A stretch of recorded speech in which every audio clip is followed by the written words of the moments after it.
Sud Radio, au cœur de la mêlée, Alexandre Priam.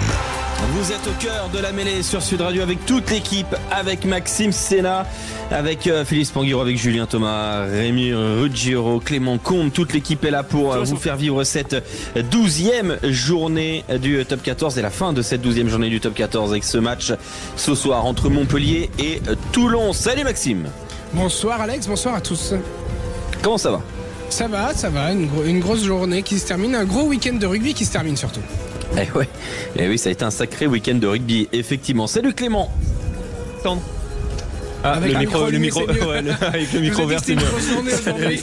Carton bleu déjà là, comme ça. À 20h02, c'est super. Carton bleu. Et ben voilà, on attaque fort. Bon, ça va. Pour Clément. On aura de la galette de Pierre Hermé en dessert, ça sera bien. Oh là, puisqu'il est passé invité dans l'émission précédente. Donc on est excellent avec Judith Belair, Pierre Hermé. Voilà. Eh ben oui, on s'embête pas, hein en studio du côté de Sud Radio. C'est vrai que c'est une petite galette, ça fait pas de mal. Salut Rémi Ruggiero, en direct de Montpellier. Salut. Pas de galette au GGL Stadium. Non, pas vraiment. Du vent, en tout cas, de la fraîcheur ici pour ce Montpellier. Du vent ou du vin Non, que du vent, vraiment. Et non, vraiment, écoutez, un match qu'on va suivre en direct avec Julien Thomas. Salut Julien. On va prendre beaucoup de plaisir ici pour ce duel de la Méditerranée. Bonsoir à toutes et à tous. Bonsoir les copains. Ça va Jules ? Ah, très bien. Très bien. Fraîcheur, temps pas pluvieux, donc parfait, terrain sec, mais on va voir un grand match. Pour finir en ce dimanche soir, un beau match, ma chère Toulon, RCT. Salut Philippe Spanghero, comment ça va Philippe ? Bonsoir à tous, ça va très bien, comme Julien. T'es descendu un petit peu de ton nuage depuis ta défaite humiliante un peu en finale du qui je suis hier face à François Trio. Ça attaque dur là. Non, mais tu mets toujours des mots. C'est étrange, comme tes mots sont pas corrélés à tes pensées en réalité, parce que quand on creuse un peu, quand on gratte le vernis, il y a du joli chez toi. Ouais, Ça me mais dérange. je te l'ai déjà dit Philippe. 2024 ce sera pas l'année de la bienveillance. Arrête de nous faire croire ça. Je te rappelle que hier tu nous as quand même dit putain la huche, quelle descente aux enfers, triste, les fins de règne comme ça. Il y avait plus de bienveillance hier, Philippe. Hein, non, apparemment, le qui je suis, t'as fait. Bah non. Si, au contraire, j'étais touché. Je trouve que voilà, c'est malheureux quand la dynamique s'inverse comme ça. C'est avant tout un homme au grand cœur, Philippe. Ouais. Bien sûr. Et c'est vrai que hier, Yoann Huget, dans le qui je suis, pardon, a eu un petit problème. Un petit problème de talent. Il y a eu un François très fort aussi. Il y a eu un François. Très fort. Un François de gala hier soir. Et Jeff Dubois hier n'a pas fait non plus. Il a fait un petit pli, mais c'est tout. Voilà, pour Jeff, meilleur au coaching de Dax qu'au qui je suis. Mais on le réinvitera évidemment, Jeff Dubois hier qui était avec nous. Et on l'écoutera tout à l'heure. On l'a pris à oui, c'est froid, vrai, on l'a pris à froid. On l'a invité. Honnêtement, il connaissait pas les règles. François a démarré très fort. Et puis bon, après. Et quand t'es avec des monstres sacrés, t'es toujours un peu inhibé, quoi. Il y a un temps d'adaptation. J'ai envie de dire, heureusement qu'il est meilleur entraîneur de l'US Dax qu'au qui je suis. Ah bah oui, non mais oui. Voilà pour le qui je suis, il y en aura un ce soir et il sera super parce que ce sera Rémi Ruggiero face à Julien Thomas. Ils vont d'abord être en duel avant d'être en duo. On est en train de se regarder là pour tout vous dire. Ouais. Le regard noir. Ah ouais, ça va être sympa, parfait. Psychologiquement, Plusieurs j'ai commencé à le ranger. Ce soir, dans l'actu du week-end, 4 actus, le top 14, la 12e journée, la Pro D2, la 15e journée, la Coupe de France de football. Et on parlera aussi de Raphaël Nadal. Ces 4 actus, quelle est pour vous l'actualité sportive majeure de ces derniers jours? Cette question, on vous la pose sur la page Twitter Sud Radio Rugby. Et il y a déjà plus d'une centaine de votes, près de 200 votes.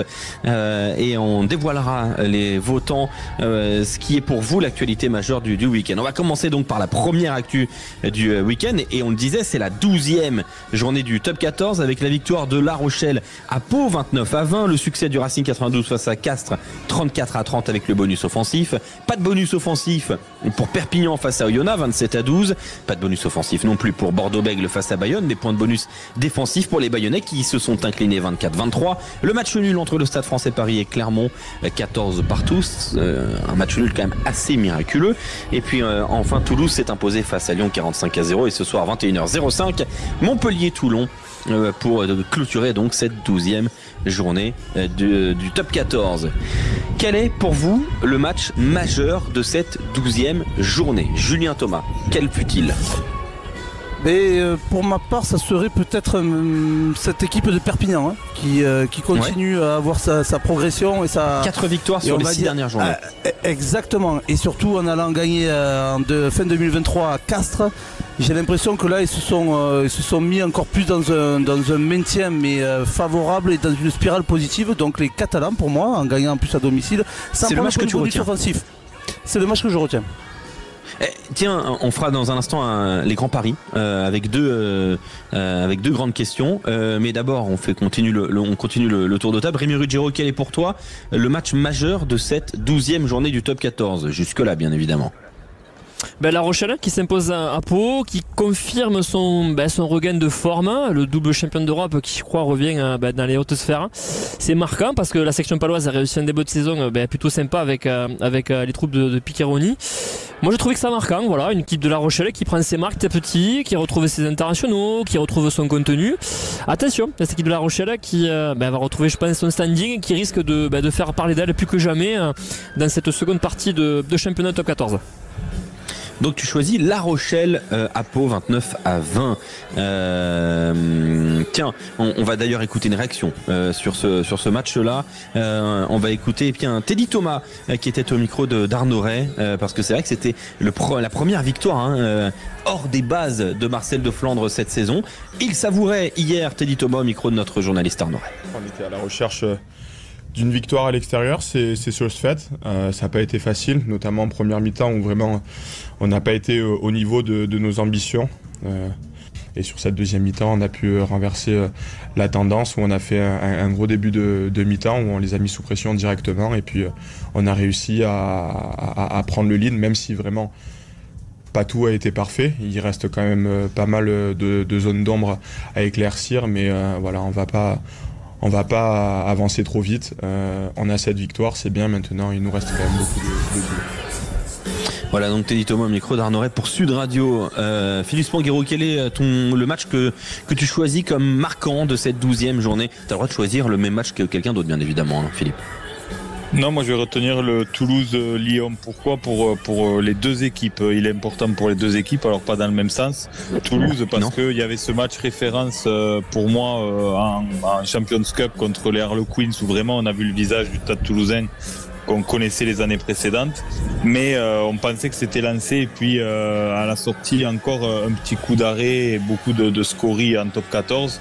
Et là, on a vu quand même un match très abouti avec tous les leaders toulousains au rendez-vous. Et par contre, en face de ça, un Loup très très inquiétant qui, de toute façon, peu importe le résultat du MHR ce soir, sera barragiste. Et en fait, on n'a pas du tout vu arriver cette descente aux enfers là du Loup jusqu'à il y a 2 ou 3 journées. Je pense pas qu'on en ait parlé en ces termes-là à l'antenne. Et finalement, quelque part, pour on moi, voyait des indices, tu vois.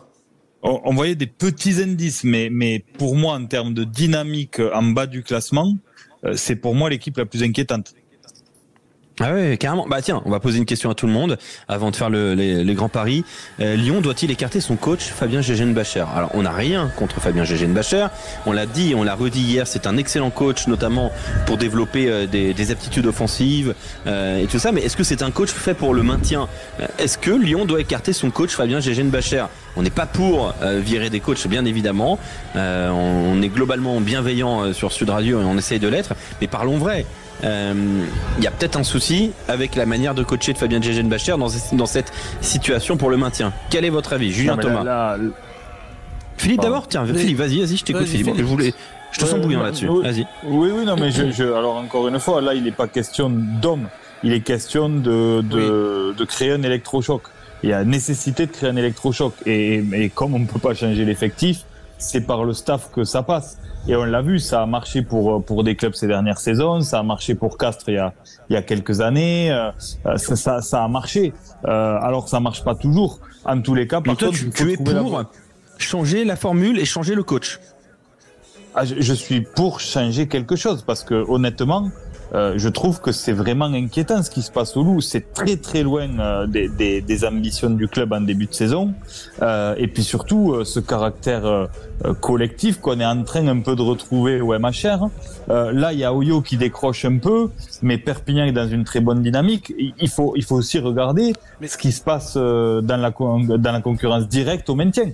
D'un point de vue du caractère et du collectif, ce qui se passe ailleurs est plus rassurant que ce qui se passe au Loup.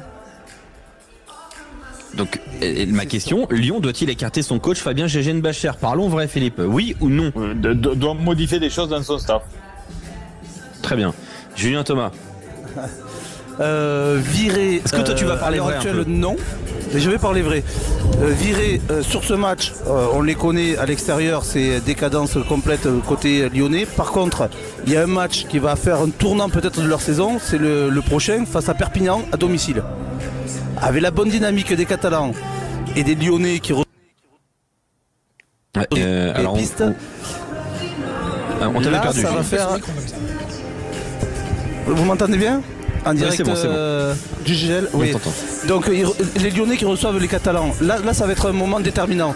C'est à ce moment-là, je pense que suivant le résultat, il y aura un Gégène-Bacher qui va peut-être être mis à l'écart ou qui restera. Pour moi, c'est un électrochoc. C'est pas encore le moment. Mais c'est pas ce moment-là. Pour ma part, c'est pas l'électrochoc qu'il faut actuellement. C'est ce match déterminant Lyon-Perpignan. Après, par contre, ce qu'il y a, c'est que tu peux mettre le discours que tu veux. Je sais pas, moi, la question qui se pose quand même, si les Lyonnais ont une équipe qui est taillée pour jouer un maintien. Autant les Montpelliérains le jouent. Et depuis un moment, ils se sont mis en tête cette problématique du maintien. Les Lyonnais, je ne sais pas s'ils ont l'ossature et on va dire le groupe pour jouer un maintien où il va falloir ferrailler et que c'est un autre championnat. Mais attends, contre-exemple. Tiens, on écoute Fabien Gégène-Bacher hier au micro de Rémi Mességué parce que évidemment il est intervenu après le très très lourd revers 45-0. On écoute Fabien Gégène-Bacher. Moi, je suis vraiment un petit peu embêté. Enfin, je suis embêté par les propos de Fabien Gégène-Bacher. On écoute. Il faut qu'on montre de la force mentale, il faut qu'on montre qu'on reste ensemble. On a fait un bon bilan il y a 15 jours, ce qui nous a permis de nous mobiliser pour le match du MHR. On va pas tout remettre en question après ce soir. Malgré tout, les équipes qui se maintiennent, elles font preuve de force mentale. Il faut qu'on soit là-dessus beaucoup plus solidaire et beaucoup plus constant. Et ça, c'est vraiment un mal depuis le début de la saison. Et il faut qu'on trouve cette constance parce que les matchs ont 80 minutes et d'autant plus face à une équipe où il leur en faut pas beaucoup. La question de Rémi Mességué, c'était: êtes-vous inquiet ce soir? Moi, je ne vois pas un coach inquiet. Et en plus, il dit: il faut qu'on trouve de la solidarité. C'est-à-dire que là, aujourd'hui, t'es barragiste, t'es le 7 janvier, t'es à la 12e journée, il n'y a pas de solidarité sur les 12 premières journées. Ah non, mais le constat, il est terrible. Je le trouve terrible. Et moi, je serais coach, je serais très inquiet, en fait, Julien. Très inquiet, oui, parce que le bilan, vu qu'il est négatif, forcément tu en es responsable et tu t'en sens responsable, et je l'espère pour lui. Dans le discours, c'est que surtout, il faut que quand même le vestiaire, avec ses leaders, reprenne un petit peu le tempo de ce championnat et la réalité de leur position. Là, les Montpelliérains, ils ont basculé dans ça, alors que c'était pas leur habitude. Je pense qu'ils se sont mis en mode maintien. Les Lyonnais, pour moi, ils arrivent un peu tard de se dire on joue un maintien. Je ne sais pas si la force des caractères, et puis d'autant plus des blessés, quand on connaît des blessés aussi comme quand même les Lambé, enfin tous les cadres quasi, des Doucin, des Lyonnais qui étaient titulaires quasi dans cette équipe type, ne sont pas présents. Et quand on sait des blessés sont un peu à l'écart d'un groupe qui prépare des matchs, qui vit au quotidien et qui ne sont pas avec on va dire l'ossature principale, et bien ça manque de leader. Maintenant, c'est mon inquiétude, c'est que est-ce que l'armée lyonnaise saura potentiellement forte pour justement jouer ce second championnat qui est de ferrailler pour un maintien. Je ne sais pas. Après, pour Gégin Bacher, oui, c'est peut-être aussi de sa responsabilité que son équipe n'est pas l'écrou, n'est pas la vaillance et n'est pas quand tu te déplaces et que tu prends 45 points tous les week-ends, c'est que quand même il y a un problème. Ouais, un dernier mot à dire là-dessus. On bascule sur une question autour de Perpignan. On est d'accord sur le Loup. Je vous pose une question, les grands paris. Est-ce que cette USAP est la meilleure version de Perpignan depuis son retour en top 14? Philippe Spanghero. Je crois que oui. Alors, elle l'était assurément sur le papier, parce que le recrutement a été quand même de qualité, avec des joueurs qui avaient quand même de l'expérience de top 14, des internationaux, des joueurs de caractère. Donc sur le papier, c'était sûr. Après, il y a eu cette mise en route quand même délicate pour Franck Azema. On a senti que c'était compliqué, il y a eu beaucoup de pression tout de suite avec ces 3 défaites avant la trêve Coupe du Monde. Et puis là, par contre, on sent, ça y est, que les choses sont rodées, que les joueurs adhèrent au discours. Ce caractère collectif qui manque au Loup et dont je parlais tout à l'heure, on le voit quand même chez les Catalans. Et donc après, on sait ce que c'est en termes de dynamique. La dynamique positive, on sent qu'elle s'est enclenchée du côté de l'USAP. Et sur ce qu'ils proposent en termes de jeu et de collectif, c'est pour moi ce qui se fait de mieux depuis qu'ils ont retrouvé le top 14. Alors même depuis 2017-2018, parce qu'ils ont fait l'ascenseur depuis. Mais moi, pour moi, depuis cette période-là, c'est la meilleure version du SAP. Est-ce qu'on peut déjà dire ça, Rémi Ruggiero? Par rapport à leur résultat, 4 victoires en 6 matchs. Hier, un plus 15 face à un concurrent direct. Bon, pour y suivre souvent avec vous sur Sud Radio Rugby, les Catalans ont peut-être repris le cours de leur histoire. Après, on sent aussi la patte de Franck Azema, il faut le dire. Quelqu'un qui a de l'ambition dans le jeu, qui a repris le club après un passage plus que marqué de la part d'Arletaz. C'était pas évident au départ, 3 défaites, rappelez-vous, un début de championnat, il fallait repartir sur de bonnes bases. Et on sent au fur et à mesure cette montée en puissance du club catalan qui fait qu'aujourd'hui, ils sont 11e, qui pourraient s'en sortir et qui pour moi jouent effectivement aujourd'hui peut-être leur meilleur rugby pour survivre dans ce top 14. Julien? Oui, non, je rejoins un peu le discours de Philippe et de Rémi. C'est une équipe de l'USAP pour ma part qui attendait et qui malheureusement qui avait une ossature plutôt avec un recrutement intéressant, avec une volonté de rester et de se maintenir, parce que quand tu fais le yo-yo comme ça dans la Pro D2, cette compétition de Pro D2 top 14, c'est vrai que c'est difficile de recruter, d'avoir une équipe compétitive et de rester dans ce top 14. Maintenant, ils attendaient la fin de la Coupe du Monde. C'est ça un peu qui les a desservis, parce qu'ils avaient des joueurs de qualité qui étaient justement sélectionnés, et on l'a vu en début de saison quand même, avec l'arrivée de Franck Azema aussi, un nouveau système de jeu, un projet qui était quand même à mettre en place. Qui commence à être digéré, j'ai l'impression. Et qui commence à être digéré, et de récupérer tes joueurs quand même, qui sont des joueurs clés de titulaires dans un 15 de départ, et qui sont quand même parfois des décantes des situations, ces joueurs-là. Donc l'alchimie de tout ça fait qu'ils sont dans un rôle positif. Ouais, je suis tout à fait d'accord, et on va suivre avec passion cette équipe de Perpignan. La question que j'ai envie de vous poser aussi, messieurs, est-ce que l'actu du week-end en top 14 cette semaine, c'est pas la vraie fausse arrivée d'Owen Farrell? Parce que quand même, on en a énormément parlé, on sait qu'il y a des contacts avec le Racing 92, et pour un petit peu mieux comprendre ce qui est en train de se passer, je vous propose de prendre la direction de Londres. Bonsoir Thomas. Est-ce que tu nous entends bien, Thomas? Bonsoir Alex. Oui, je vous entends, vous m'entendez? Très bien, on t'entend très bien, Thomas. Thomas est anglais, alors personne n'est parfait, mais il a fait toute son éducation dans des établissements scolaires français. Donc on a un excellent français avec nous. Thomas, Owen Farrell, il est annoncé sur le départ de l'Angleterre. Il devrait probablement arriver en France. Comment c'est perçu du côté de l'Angleterre, le départ de Owen Farrell en dehors de l'Angleterre? Je crois qu'au début, les gens étaient un peu choqués, parce qu'ils ne s'y attendaient pas à ça. Mais il faut penser à quelque chose. Par exemple, le Saracens, ils ont que le droit à un joueur qui peut être payé du statut de star l'année prochaine. Alors ça serait soit lui, soit quelqu'un d'autre qui devrait prendre un coup de salaire. Ça fait depuis qu'il a 16 ans qu'il a Saracens, il est resté avec eux en démotion. Et il a fait une quinzaine d'années avec eux. Alors, je crois qu'au début, les gens ils étaient choqués, mais en même temps, il a tout fait ce qu'il a pu pour eux et pour l'équipe d'Angleterre. Il a tout gagné, à part la Coupe du Monde. Et je crois que le sentiment, c'est qu'il a peut-être le droit de d'aller sur cette phase de sa carrière. Donc pour l'instant, l'Angleterre du rugby ne lui reproche pas. Parce que c'est vrai que s'il fait ça, déjà qu'il a mis en pause sa carrière internationale, il tirerait une croix en étant en France sur la sélection, sur le 15 de la Rose. Oui, il faut aussi réfléchir que pendant cette Coupe du Monde, il a reçu beaucoup d'haine des fans anglais en petite finale et tout. Alors je crois que ça a peut-être joué un peu sa main. Et aussi peut-être il y a l'espoir qu'avec cette décision, peut-être ça a forcé la main de la fédération anglaise à réfléchir leur sélection et comment ils choisissent les joueurs pour le futur. Philippe Spanghero, est-ce que là le cas Owen Farrell peut être un cas d'école justement comme le dit Tom pour la fédération anglaise, pour la gestion de la sélection et puis aussi pour peut-être renouveler cet effectif, Philippe? Ouais, alors certainement en tous les cas, cas d'école, oui, en tous les cas, ça illustre quand même ce qui se passe dans ce rugby anglais qui est en grande difficulté et qui a du mal à garder ses grands joueurs. On voit quand même que le modèle du rugby professionnel anglais, il est en pleine reconstruction. Donc les Saracens sont en difficulté aussi financièrement, donc auront du mal à avoir des grosses têtes d'affiche, à cumuler les gros salaires l'année prochaine.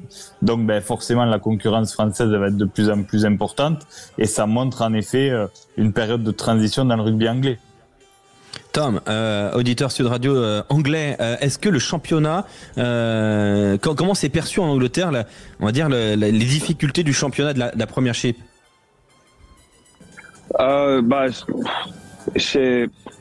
Ils savent que c'est pas très bien géré. Ils voient ça avec beaucoup de clubs qui vont en administration, avec des grands joueurs qui partent. Je crois que les gens ils pensent qu'ils doivent avoir un changement, mais personne ne sait exactement comment ce changement doit se passer.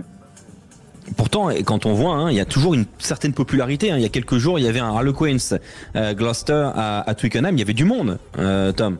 Oui, ça montre quand même. Il y avait 75 000 personnes. J'étais là. C'était grand et grande production et il y avait du monde.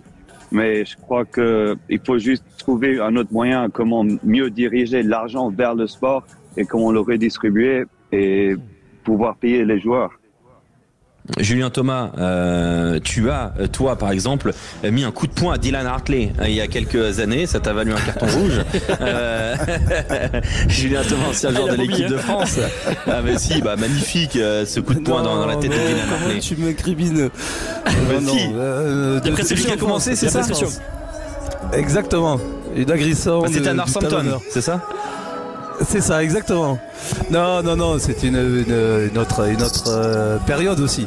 Mais non, mais c'est vrai que c'est quand même difficile. Je pense le championnat anglais, l'économie qui s'y passe et puis l'après Coupe du Monde, le championnat top 14 qui est attractif et puis financièrement quand tu connais quand même une carrière qui est courte.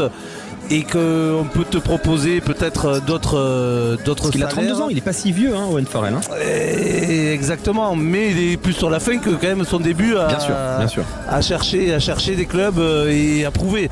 Donc forcément, et c'est là où est la problématique, c'est que quand tu es en fin de carrière, il lui reste quelques années, je suis d'accord, à 32 ans, mais tu es plus sur la fin et tu vas faire peut-être les plus gros contrats que rester sur une basique, on va dire, de nation. C'est ce que je pense et c'est pour ça que je rejoins Philippe aussi. Dernière question, Tom, de Londres. Quel est l'objectif, selon toi, vu par les amoureux du rugby en Angleterre, pour le prochain tournoi à destination? Que doit faire le 15 de la Rose? Quels objectifs, selon toi? Pour moi, le départ de Farrell, ça donne une opportunité à quelqu'un comme Marcus Smith à jouer et aux jeunes joueurs de prendre leur place et de vraiment forcer la main des sélectionneurs. Et peut-être, si, comme on dit, la fédération anglaise peut changer leur sélection, ça peut soulever le jeu anglais dans tous les sens, parce que tu as les joueurs qui vont se développer en Angleterre, et après tu as les autres qui peuvent se développer à l'étranger et prendre cette expérience et tous les mettre comme ensemble. Arundel, pour par l'équipe exemple, nationale. au Racing 92. Oui. Oui, exactement. Ou même, par exemple, pour l'Écosse avec Finn Russell, je sais que c'est pas la même chose, mais c'est un pays qui a beaucoup gagné d'avoir ses joueurs jouer à l'étranger, par exemple. Peut-être que l'Angleterre devrait se diriger vers ce genre de choses. Ouais. Oui, exactement. Merci beaucoup Tom d'avoir été avec nous. Très belle soirée du côté de Londres. Et eh bien on se retrouvera au tournoi de destination. De toute façon, il y aura la France face à l'Angleterre. Le crunch, évidemment. Merci beaucoup Tom d'avoir été avec nous. Ok, merci. Merci beaucoup à vous. Merci. Bonne soirée. Dans un instant sur Sud Radio, la deuxième actu du week-end, la Pro D2. À tout de suite. Sud Radio, au cœur de la mêlée, Alexandre Priam. Vous êtes au cœur de la mêlée sur Sud Radio à une demi-heure, un peu plus du coup d'envoi de Montpellier-Toulon. On vient de parler de l'actu du week-end avec le top 14, la 12e journée. Maintenant on est sur la Pro D2, la 15e journée de Pro D2. On va vous rappeler les résultats, c'est la deuxième actualité du week-end avec la victoire en ouverture de Grenoble face à Aix-en-Provence 45-10. Victoire bonifiée comme vous pouvez l'imaginer. Le succès assez étonnant de Dax face à Montauban. Quand je dis étonnant, c'est pas le score, mais c'est la physionomie. 0-0 jusqu'à la 76e, c'était quand même quelque chose. Derrière le succès de Colomiers face à Nevers 28-3, de Béziers face à Aurillac 54-14 avec le bonus comme vous pouvez l'imaginer. La victoire de Vannes face à Soyer-Angoulême 28-16 avec le bonus aussi. Le succès de Mont-de-Marsan et l'extrémis à Rouen 21-20, ça s'est joué à une transformation côté rouennais pour Franck Pourteau. Agen a battu Valence Roman 24-18 et puis Brive s'était imposé à Biarritz 23-8. Quels sont les matchs qui vous ont marqué, un match qui t'a marqué? Tiens, Julien Thomas. J'hésite, honnêtement j'hésite. C'est surtout les brivistes quand même, aller gagner 23-8 à l'extérieur et à Biarritz face à une grosse écurie qui veut jouer un top 6 et qui est mal en point. C'est Biarro. Donc les brivistes se donnent l'oxygène de coller et d'être quasi dans le top 6. Quand on connaît ce premier tiers quand même de début de saison qu'ils ont pu passer avec beaucoup de difficultés, pour ma part c'est des brivistes là qui sont en train de revenir dans le jeu. Donc Brive, tu as choisi Brive, donc toi Julien Thomas. Tiens, on va écouter un briviste, pourquoi pas. On va écouter un briviste au micro de Arnaud Ray. C'est Pierre-Henri Broncan, le manager de cette équipe du CA Brive Corrèze-Limousin. C'est vrai que lui il a remplacé aussi en cours de saison Patrice Colazo et il voit maintenant un peu plus haut. On écoute Pierre-Henri Broncan au micro d'Arnaud Ray. Sincèrement, je trouvais qu'on a fait un match costaud aujourd'hui et ouais, on craignait beaucoup cette équipe parce qu'ils ont vraiment des joueurs de qualité. On l'a bien vu sur l'essai qui marquent. Sincèrement, on craignait aussi leur conquête parce que c'est une équipe qui a un très bon maul, une équipe qui a une bonne mêlée. Et aujourd'hui, on s'était bien préparé là-dessus, donc c'était important pour nous. Après, le plus dur pour nous, là, c'est maintenant. Aujourd'hui, on a mis les ingrédients pour faire un bon match de rugby. On a mis du combat, on a mis de la précision. Si on n'a pas ça vendredi prochain contre Rouen, on va vraiment se faire chier à domicile. Donc le plus gros danger pour nous, il commence maintenant. Voilà donc le constat de Pierre-Henri Broncan. Donc tu as choisi Brive, Julien Thomas. Philippe Spranguero, quel est le match que tu retiens toi? Moi je retiens la victoire large de Béziers qui les amène à une place à laquelle on n'attendait pas cette équipe en début de saison, honnêtement. Rémi pourra en parler mieux que moi. Non, parce qu'on s'est pas mal échappé. Tu dis je savais que fébrile à domicile. Non mais à domicile c'est faible, franchement Béziers. Meilleure équipe de Pro D2. C'est pas mal. C'est pas mal. Philippe, là t'as. Non mais après Alex regardait mal ses fiches, il est passé à côté du début de saison. Mais c'est toi qui as dit ça. De toute façon, on enregistrait, donc tu sais, il n'y a pas de problème. Pas du tout. Donc ce soir, Béziers était à la deuxième place, à 45 points, bien accroché. Et puis voilà, je trouve que voilà, c'est séduisant ce que produit cette équipe de la SBH. Donc voilà pour moi le match que je retiens. Rémi Ruggiero. Je suis obligé de te faire intervenir sur Béziers. Tu es le journaliste spécialiste de Béziers. Qu'est-ce qu'il se passe cette saison? Incroyable. Ouais, incroyable, c'est le terme, hein, le qualificatif qu'on peut employer. C'est la révolution tranquille de ce club. Pierre Caillé a effectué un recrutement qui a été intelligent. Des garçons comme Anseli, Nkiti, Marquez, qu'on ne présente plus, répondent présents. Sam Marquez. Ah oui. Ouais, Sam Marquez, c'est l'extraterrestre. Hein. L'entraîneur d'Aurillac, à la fin du match, nous a raconté pour la confidence à la fin du match à la conférence de presse qu'il avait jamais vu ça ou presque de sa vie, quoi. C'est un mec, un garçon qui marche sur l'eau, qui fait ce qu'il veut. Moi, je suis un club de top 14. Surtout... Je le recrute. Ouais, Ah oui. Et je sais pas, Alexandre, tu vois. Ah ouais. Ah, il y a débat. Il y a débat. Ce qu'il y a, c'est que Sam Marquez en top 14, il a jamais trop explosé, performé et montré le potentiel avec toute la concurrence peut-être qu'il peut y avoir du niveau top 14. En revanche, par contre, je suis d'accord. Il surnage la Pro D2. Alors attends, je suis d'accord, Julien. Je pense que c'est pas un joueur que tu mets au bout du banc. C'est un joueur avec qui tu dis tu tiens la baraque, s'il te plaît, Sam. Et là-dessus, il est fort. Mais est-ce que tu peux lui donner cette responsabilité dans un club de top 14 ? Moi, je pense que oui. Dans un club de deuxième partie de tableau, peut-être. Mais je pense que oui. Demain, tu dis, Sam, tu gères Perpignan, même si bon, c'est un peu compliqué régionalement. Ouais, pourquoi pas ? Pourquoi pas, tu vois ? Ouais, je l'entends. Hein. Mais il y a la concurrence avec une profondeur d'effectifs dans le top 14 qui t'amène en permanence d'être au top de toi-même. Peut-être la Pro D2 un peu moins, et il est le patron de chaque équipe de Pro D2 parce qu'il est au-dessus de cette Pro D2. En top 14, si tu veux, il est dans l'effectif. Il n'est pas à son niveau comme on peut le voir au-dessus et surnager.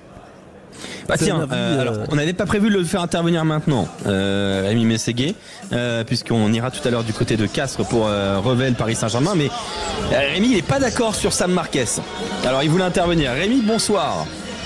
Bonsoir Alexandre, bonsoir à toutes et à tous. Oui, je suis pas d'accord. Salut Rémi. Parce que déjà, merci de me prendre parce que sinon j'allais être congelé d'ici la prise de. Il fait vraiment très froid à Castres. Non, mais je suis pas tout à fait d'accord sur Sam Marquez parce que oui, il tient la baraque, mais l'an dernier, la baraque qu'il tient, elle descend. Elle descend en national.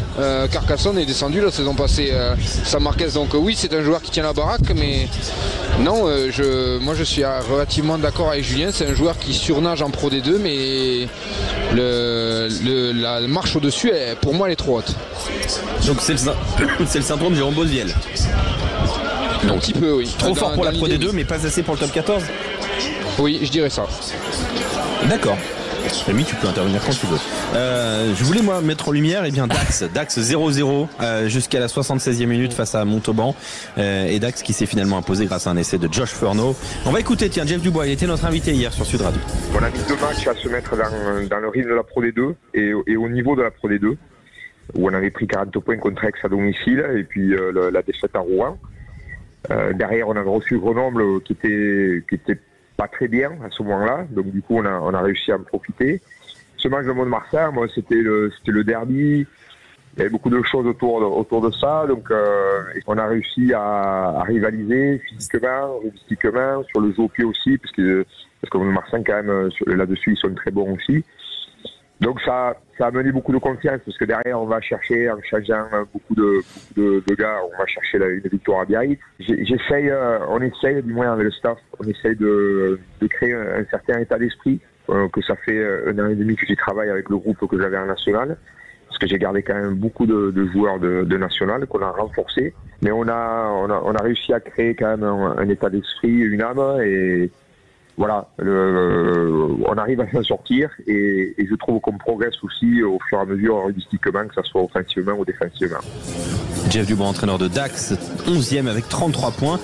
Ça fait 9 points d'avance sur Biarritz. Tiens, parlons de Biarritz, les grands paris Sud Radio pour cette année 2024 et cette fin de saison, enfin cette deuxième partie de saison 2023-2024. Biarritz, barragiste à la fin de la saison, 13e 15e comme il l'est aujourd'hui, Philippe Panguero, ou Biarritz ira plus haut?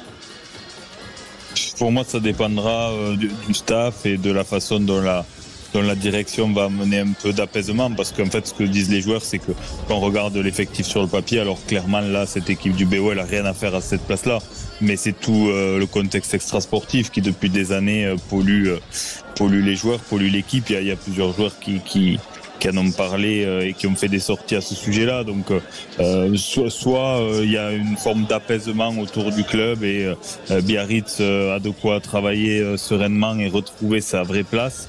Soit c'est pas le cas et malheureusement je crains que ce soit pas le cas. Et honnêtement, il vivra une saison très compliquée. Julien Thomas, est-ce que Biarritz sera barragiste, donc potentiellement dans la charrette en fin de saison? Barragiste, je pense pas. Maintenant, ils vont batailler. Voilà, si tu veux être clair, c'est. Non, mais c'est clair, c'est précis. Du coup, deuxième question que je vous pose à tous les trois, même à tous les quatre, si Rémi Mességuet veut intervenir. Le classement: Vannes, Béziers, Aix-en-Provence, Mont-de-Marsan, Nevers, Colomiers. Ça, c'est pour le top 6. Combien d'équipes seront, donc de ces équipes-là, combien seront-elles dans le top 6 à la fin de la saison? Philippe Spanghero. 5. 5. Tu sors qui? Je pense que Colomiers va avoir du mal à y rester. Et donc tu ferais rentrer? Ah, ça, oui. Je sais pas encore. Pour moi, ça se jouera entre Brive, Montauban et Agen. Entre Brive, Montauban et Agen. Julien Thomas. Pour ma part, 5 aussi. Je pense que Colomiers va avoir du mal avec cette équipe de Nevers. Je laisse les Biterrois parce qu'ils ont quand même de l'avance et surtout la bonne dynamique. Et je pourrais faire rentrer, peut-être c'est une surprise, mais qui est 12e, un Grenoble, qui va venir tambour battant jusqu'à la fin de saison, se qualifier sur les dernières journées. Et je pense des brivistes. Alors attends, tu t'en sors un et t'en fais rentrer deux, là on a un problème. Non, je sors Nevers-Colomiers et je rentre. Tu sors Nevers et Colomiers. D'accord, et tu fais rentrer Grenoble et Brive. Rémi Ruggiero, voilà. sur les 6, pardon, combien t'en gardes? Je dirais 5 aussi. Il y aura un match entre Colomiers et Brive, hein, je crois, par la proximité du classement et par le niveau de jeu. Broncan il a redressé clairement les Corésiens. Et Colomiers démarré timidement, là ça se reprend clairement. Il y aura un Colomiers-Béziers la semaine prochaine qui aura son importance. Voilà, à voir comment ça se passe dans ce duel qui promet aussi beaucoup. Et je laisse les 5 autres dont Béziers dans les 6 premiers. Je sens que Rémi Mességuet garde les 6. Je sais pas pourquoi. Non. J'en garde 4. T'en gardes 4? Ah, comme moi, ouais. Comme moi. Comme Julien. Tu sors? On est connecté, Rémi. Provence et Nevers. Oh, tu sors Provence? Oui. Ouais, je sors Provence et Nevers. Mais honnêtement, malgré Provence, tout, ils ont 9 points d'avance. Oui, mais je sais pas pourquoi, ça peut battre un petit peu de l'aile. Et par contre, donc je suis comme Julien, je fais rentrer Grenoble. Et j'aurais tendance aussi à mettre Brive dans les 6. Grenoble, sans les retraits de points, il serait aux alentours des 4e places aujourd'hui. Donc voilà, il serait dans cette bonne position. Donc tu sors Aix-en-Provence. Voilà, tu vois, je suis très surpris de ton choix, Rémi. Rémi, reste avec nous. On va remercier Philippe Spanghero. Philippe, le pronostic de ce soir, Toulon qui se déplace à Montpellier. Voilà, c'était la deuxième actu du week-end. On va basculer sur victoire en dehors du rugby. Victoire de Montpellier. Le score précis. Allez. Le score précis, 23 à 17. 23 à 17. D'accord. Bon, si c'est ça, Philippe Spanghero, nous serons obligés de dire merci Philippe pour à chaque émission jusqu'à la fin de l'année. Ok. Voilà. Bon, écoute, ça joue gros. Ça joue très gros. Je ne sais pas si j'ai bien fait de dire ça. Philippe, merci. Bonne soirée. On attaque la troisième actualité du week-end avec la Coupe de France de football. Alors, je vais vous donner tous les résultats. Comme ça, on va être complet. Et le 32e de finale. C'est parti. Pau en Ligue 2 s'est incliné face à Nantes alors que Pau menait longtemps 4-1. Victoire de Rodez face à Chaland, club de National 3, 4-0. Le succès de Valenciennes face à Sarreguemines, club de DH, 2-0. Le succès du Racing, club de France de National 2 face à Chambly National 2 aussi, 2-1. La victoire du club de National 2, Féniès Aulnois face à QRM, club de Ligue 2, 1-0. Un partout entre Metz et Clermont, 2 clubs de Ligue 1, mais ça a tourné en faveur des Clermontois. Ça, c'était pour vendredi. Hier, Trélissac, National 2 a battu Fabrègues, club de DH, 4-1. Victoire de Puy face à Lyon-la-Duchère, 2-1. Club de National 2 et de National 3. Romorantin en National 2 a battu le Moule DH en Guadeloupe. Lille a battu Golden Lion DH martiniquaise, 12-0. Orléans, club de National, a battu Nîmes, club de National, 2-1. Brest s'est imposé face à Angers, Ligue 1 contre Ligue 2, 1-0. Paris a battu Alès, 2-1. Paris FC, de club de Ligue 2 face à un club de National 2. Match difficile pour Dunkerque face au club d'honneur, de division d'honneur, 3-2. C'était Saint-Omer. 2 partout, mais ça a tourné en faveur de Châteauroux, club de National face aux Herbiers, National 2. Victoire de Montpellier face à Amiens, 2-1. Un partout entre Bordeaux et l'Entente Sannois-Saint-Gratien, 1 partout. Puis victoire au tir au but pour les Bordelais, club de National 3, Entente Sannois-Saint-Gratien. Dernier de National 3. Voilà, ça a été un peu difficile pour les Bordelais. Un peu. Victoire de Sochaux face à Lorient, club de National face à un club de Ligue 1, 2-1. Succès de Strasbourg à Avoine-Chinon, 4-0. Ligue 1 contre National 2. Hier, pour terminer, Nice s'était imposé face à Auxerre, c'est ça, 4-2 au tir au but. Lyon aujourd'hui s'est imposé face à Pontarlier, 2-2 entre Monaco et Lens, mais ça a tourné au tir au but pour les Monégasques. 2-1 pour le Havre face à Caen, 1-0 pour Marseille face à Thionville, but de Pierre-Emerick Aubameyang, doublé de Kalimundo pour Rennes face à Guingamp. Toulouse a battu Chambéry 3-0. Saint-Priest a battu First 5 à 3. Wow. Ça y est, on commence à fatiguer. Reims a battu Dinan 3-0. Victoire de Laval face à Dieppe 4-0. Et Rouen a battu Louan-Cuiseaux 2-0. Et puis enfin victoire de Bergerac dans un petit derby face à Libourne, 2-1. Il reste un match ce soir. Revel, Paris Saint-Germain, Rémi Mességuet. Et quel match! Quelle surprise quand même, ce tirage. Et du coup, c'est Pierre Fabre. C'est un stade de rugby qui accueille la Coupe de France ce soir. C'est un stade de rugby, c'est un club de rugby également, parce qu'il faut noter que le CO a vraiment beaucoup aidé le club de Revel dans l'organisation de cette rencontre. Le CO qui a un petit peu expliqué comment on recevait niveau sécurité, même si c'est à fait pareil. Il y a des ultras au football. On a vu un énorme craquage de fumigène là à l'instant du collectif Ultra Paris, mais voilà, c'est le CO qui a accompagné dans l'accueil des journalistes sur tout ce qu'il y a à faire autour du match. Et donc on est à Pierre Fabre ce soir pour une rencontre entre le Paris Saint-Germain et Revel. Un des petits poussés, pas le petit poussé parce qu'il y a un club de Régional 2 en lice dans cette Coupe de France, mais 6e niveau national, Régional 1, qui affronte le Paris Saint-Germain avec notamment un certain Kylian Mbappé, capitaine ce soir. Il y a vraiment du beau monde sur la pelouse et une belle ambiance de coupe dans les tribunes de Pierre Fabre. On a vu aussi beaucoup de joueurs du CO. Je vais citer par exemple Julien Dumora ou encore Mathieu Babillot et Florent Van Der Berg. Ouais, et Paris met quand même bien du lourd aujourd'hui, même s'il y a Ugarte en défense centrale, associé à Danilo Pereira notamment. Et il faudra surveiller exactement la composition. Est-ce que ça a commencé? Oui, ça a commencé du côté de Castres. C'était à 20h45. Ça a commencé du côté de Castres avec des Revellois en rouge et orange fluo. C'est pas top ce maillot quand même. Et des Parisiens en blanc. Et en tout cas, la pelouse. La pelouse de rugby, elle a encore quelques stigmates du Castres Perpignan de la semaine passée, Alexandre. Il y a quelques faux rebonds, donc il faudra s'en méfier. Mais c'est une très belle équipe du Paris Saint-Germain, pour ne citer que Mbappé, Ugarte, Danilo Pereira. On a le droit à Randal Colomani en pointe avec Marco Asensio. Donc vraiment du beau monde. Luis Enrique a fait tourner, mais pas trop. Merci beaucoup Rémi Mességuet en direct de Castres pour Revel, Paris Saint-Germain, et un reportage complet demain dans la matinale de Patrick Roger, de Laurie Leclerc, Benjamin Glaise, toute l'équipe Sud Radio, celle qui se lève tôt. Nous sommes l'équipe qui se couche tard et on va terminer l'actualité du week-end avec une dernière actu. C'est le tennis. Rafael Nadal, retour mitigé, 2 belles victoires contre Thiem et Köbler à Brisbane, et puis enfin une défaite face à Thompson, 55e mondial, qui n'est pas totalement inquiétante. Ce qui inquiète par contre, c'est la douleur qu'a ressenti Rafael Nadal dans la zone qui avait été opérée autour du psoas. Une douleur, hier il disait, ça peut être une mauvaise semaine si les images révèlent un souci. Et malheureusement, eh bien, il y a un souci, une micro-déchirure musculaire. Et l'Espagnol de 37 ans, donc, qui a déclaré un forfait pour l'Open d'Australie. Ça, c'est quand même une déception pour lui, j'imagine, mais aussi pour ceux qui le suivent. Il est positif, il reste positif pour la suite de la saison, mais il ne se sent pas prêt pour faire des sets pour des matchs en 5-7. Rémi Rogero, toi qui suis un peu le tennis,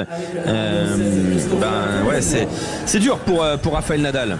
Numéro 17, clairement, le retour de l'Espagnol était si attendu. Ça faisait un petit peu rêver après la retraite il n'y a pas si longtemps que ça de Roger Federer. Et là, tu revois arriver Nadal qui était tout près, tout proche d'un retour à l'Open d'Australie. Il se casse les dents un petit peu au mauvais moment. Il avait gagné les 2 premiers tours. Il perd contre qui déjà? Contre l'Australien, j'ai perdu son nom. En quart de finale, tu te dis il est pas si loin que ça. Merci. Et derrière patatras quoi. Donc c'est dommage. Mais bon, est-ce qu'il vaut mieux pas aussi que ce garçon? Alors oui, il a besoin de rythme, oui, il a besoin de jouer, etc. On connaît la machine qu'il est. Mais c'est un joueur de terre battue. C'est pas forcément un joueur même s'il a fait plus que jamais référence sur le dur aussi sur cette surface. Je pense qu'il joue à fond le jeu pour la surface de terre battue. Et les Jeux Olympiques aussi, auxquels il pourra participer. Ça serait quand même une sacrée sortie pour Rafael Nadal d'arriver à décrocher des choses sur ça avec ce palmarès qui est si élogieux et si performant et ce grand garçon qu'il est. Est-ce que justement on retient ça, Julien Thomas, parce qu'il dit voilà, je ne suis pas prêt à jouer au niveau d'exigence qui requiert un match au meilleur des 5-7, je retourne en Espagne pour voir mon médecin me soigner et me reposer. Est-ce que Julien, au final, c'est une saison qui attend Rafael Nadal, une saison de choix où il va devoir choisir ses matchs, choisir ses tournois et essayer de remporter soit un dernier Roland-Garros, soit une médaille au JO, ou peut-être les deux? Ah là, il va falloir trier. Non, il va falloir trier. Il se connaît. Maintenant, les joueurs comme ça, surtout dans des sports encore plus individuels, mais quand tu es joueur professionnel, tu te connais à force des années. Et lui, en plus, compétiteur comme il est, et l'envie de tout gagner, d'être présent sur chaque tournoi et d'être le meilleur mondial, c'est sûr qu'il se connaît par cœur et physiquement. Maintenant, s'il a annoncé ça et qu'il y a encore cette rechute, parce qu'il a passé un an quand même à se soigner, et il revient, il rebelote, il repart en Espagne voir le médecin. Donc forcément. Alors, c'est pas une rechute, c'est pas exactement au même endroit. Non, pas la rechute, pas au même endroit, mais une blessure. Ça fait 21 ans qu'il a des blessures à droite à gauche, Rafael Nadal. Et il sait très bien que l'exigence que demande et la performance pour tenir des longs matchs de 5-7 ou même d'être performant sur des tournois comme ça requiert d'être à 100%. Et il sait très bien que la moindre étincelle physique va le saccager. Et c'est ce qui est arrivé. Maintenant, il va falloir qu'il choisisse, comme tu dis Alexandre, je prends ces tournois, bien les cibler pour être performant le jour J et à l'instant T des 3 semaines peut-être de Roland-Garros. Voilà donc pour Rafael Nadal. Quelle était pour vous l'actualité majeure sportive de ce week-end? Avant de donner les réponses des auditeurs Sud Radio, je fais d'abord un tour de table. Clément Combe, tu as voté pour quoi toi? Moi j'ai oublié de voter. Tiens, vote maintenant. Tu votes pourquoi? Mais en fait, je choisirais aucune des 4 propositions qui a été faite dans le tweet. Moi, T'es licencié. C'était le stage le plus court de la répondre. Non, je laisserai un petit mot pour le biathlon féminin avec Julia Simon, Justine Brezas qui cartonne. Ça fait oublier un petit peu toutes les petites affaires juridiques et judiciaires qu'il y a eu de carte bancaire. Voilà, à l'intersaison. Et il n'y a rien de mieux que la piste et que les skis pour répondre présent. Donc c'est ce qu'elles font et bravo à elles. Très bien. Maxime Sénat, quelle était pour toi l'information sportive majeure de ce week-end, Maxime? Moi j'ai voté Coupe de France ce soir. Pourquoi la Coupe de France? Parce que c'est un peu le marronnier qui revient chaque mois de janvier. On est content de la retrouver cette compétition, même si elle est quand même très critiquée. Moi je l'aime bien. Pour son amateurisme aussi, hein, mais ça fait plaisir de voir ces matchs comme par exemple Revel PSG ce soir. Ouais, et puis oui, c'est vrai que tu vois des écarts de niveau parfois qui sont hallucinants, comme entre Lille et Golden Lion, mais au final c'est quand même super beau. Enfin, il y a un côté très sportif, hein, essence même de ce sport. Hein. Et quand tu vois que Kylian Mbappé il est à fond là sur la pelouse de Castres avec le Paris Saint-Germain face à Revel. Non, voilà, il joue pas à moitié. Il veut gagner tous les matchs et notamment ça. C'est quand même malheureusement ça sera jamais applicable au rugby, ou en tout cas jamais plus applicable au rugby, Julien Thomas. mais c'est vrai que c'est très beau. Ça c'est sûr. Oui, c'est très beau et puis c'est surtout un peu la fierté quand même d'aller chercher des titres. Ce sont des compétiteurs, on vient de parler de Nadal, c'est la même chose. C'est vraiment avoir des coupes et des trophées, peu importe la compétition, contre des petits clubs ou pas. Et justement, ça fait le prestige et ça honore ces grands joueurs qui sont comme Mbappé. Quelle était donc pour toi l'actualité sportive majeure de ce week-end, Julien Thomas? Pourquoi tu as voté, toi? Eh bien, je vais changer, je vais dire notre championnat de Pro D2, magnifique qu'on commente sur la radio vendredi. Ouais, j'ai voté la Pro D2 parce que du 12e jusqu'au 6e, il y a 6 points et que tout est relancé dans ce milieu du championnat. C'était donc ton choix, Rémi Ruggiero, pour terminer le tour de table. Moi j'ai voté top 14 parce que c'est du classique, mais parce qu'il s'est passé encore des choses, parce que Perpignan est 11e aujourd'hui, ça veut dire des choses, parce que Lyon est relégable, enfin du moins barragiste, et que ça veut aussi dire des choses. On a discuté en amont avec vous tout à l'heure, et qu'il y a aussi le réveil de Toulouse, il y a la déconfirmation de tableau, et avant une double journée de Coupe d'Europe, c'était une journée importante, pas décisive en tout cas, qui est en train de tracer des sillons pour certaines formations, et c'était un moment essentiel, et c'est pour ça que j'ai voté pour le top 14. Le top 14, qui ont voté? Eh bien, les auditeurs Sud Radio, je vais vous dévoiler ça. Il y a eu énormément de votes aujourd'hui, avec donc le top 14, la 12e journée, qui remporte les suffrages des auditeurs Sud Radio avec 47% des voix. En deuxième, Raphaël Nadal, 29% des voix. En troisième, la Coupe de France, 19% des voix. Et puis la Pro D2, seulement 5%. Donc il n'y a que Julien Thomas et toute sa famille qui a voté pour la Pro D2. Et ben voilà, c'est comme ça, qu'est-ce que je te dise? Bien sûr, c'est un championnat qui est magnifique. C'est toujours avec des rebondissements cette Pro D2, donc forcément je l'honore.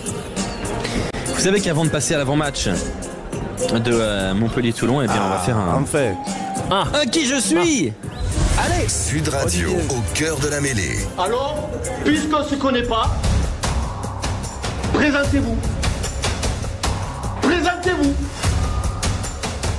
Les gars, qui je suis? C'est moi!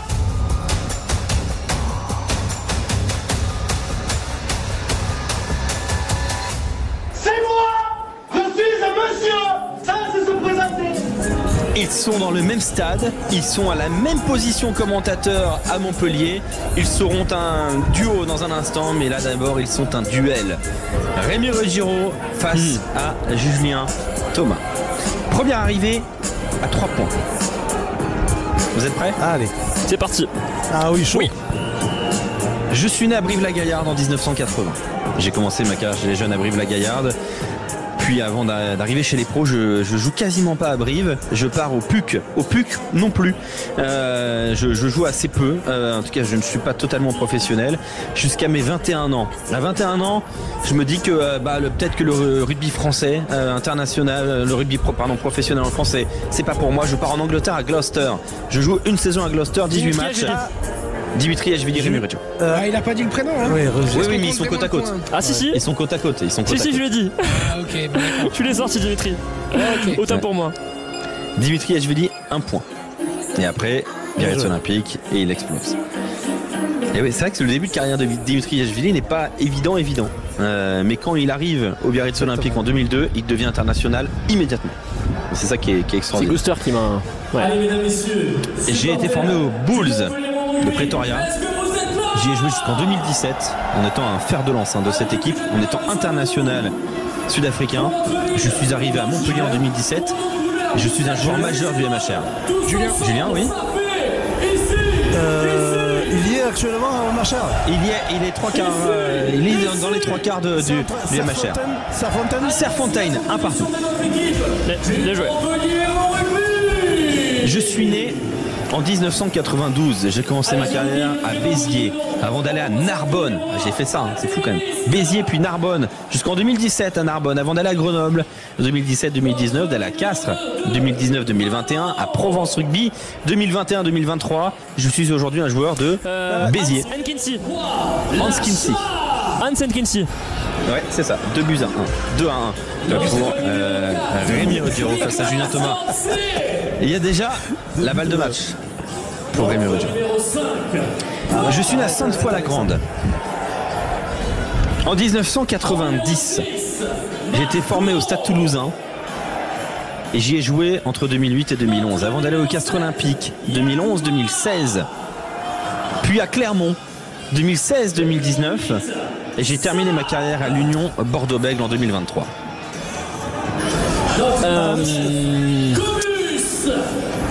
J'ai 19 sélections. En numéro 10, pour Toulouse, Castres, Clermont et UB. Pour ceux qui sont sur le live vidéo, ils se regardent là. Les yeux dans les yeux, ils savent pas qui doit y aller. Je suis un joueur qui est passé par le Stade Foyen, donc à Sainte-Foy-la-Grande, tout comme un certain Julien Ledevedec. Alors, gros indice, je vais vous donner. Et ma reconversion est dans le vin. Ah, Julien Thomas. Oui. C'est mon ami, le centre. Rémi, le centre, c'est pas comme Bezou. Rémi Lamora. Lamora, voilà. Rémi Lamora, victoire de Rémi Rodiro, qui l'a volé à Julien Thomas. Il a dit avant toi. Franchement, j'y donne. Il a tout dit. Il a tout dit. Voilà, 2 partout, balle de match. C'est 2 partout, balle de match. Balle de match, allez. Ah ouais. Allez, 2 partout, balle de match. Que le meilleur gagne. Vous êtes prêts? Je suis né à Auch en 97. J'ai commencé ma carrière à Auch chez les jeunes, mais j'ai commencé chez les pros à Montauban 2017-2021. Puis je suis ensuite allé à Agen une saison 2021-2022 et je suis désormais un joueur du Stade Toulousain. J'ai joué hier. Gelon. Non. Gelon. Montauban, Agen, Toulouse. Non. Aldrit. Qu'est-ce que tu me racontes, toi? Graou. Victoire de Rémi Rodiro. Paul Graou. Oh là là là là là là. Victoire de Rémi Rodiro. Oh, quelle humilité. C'était mon match. Tu m'as quand même dit Aldrit. Ah, c'est honteux. Oh là là. Alors, c'est honteux. Pour te dire, on a le speaker. On l'entend rien. C'est terrible. Et pour tout vous dire, vous savez quoi? Rémi Mességué, il l'avait avant vous. Mais de loin avant vous. Hein, Rémi? Tu l'avais, toi? Rémi Mességué. Rémi, il l'avait depuis très longtemps. Je l'avais. Il l'avait. Victoire donc de Rémi Rodiro ce soir dans ce en haut de l'affiche. Dans un instant, Montpellier reçoit Toulon. C'est l'épilogue de la 12e journée du Top 14. A tout de suite.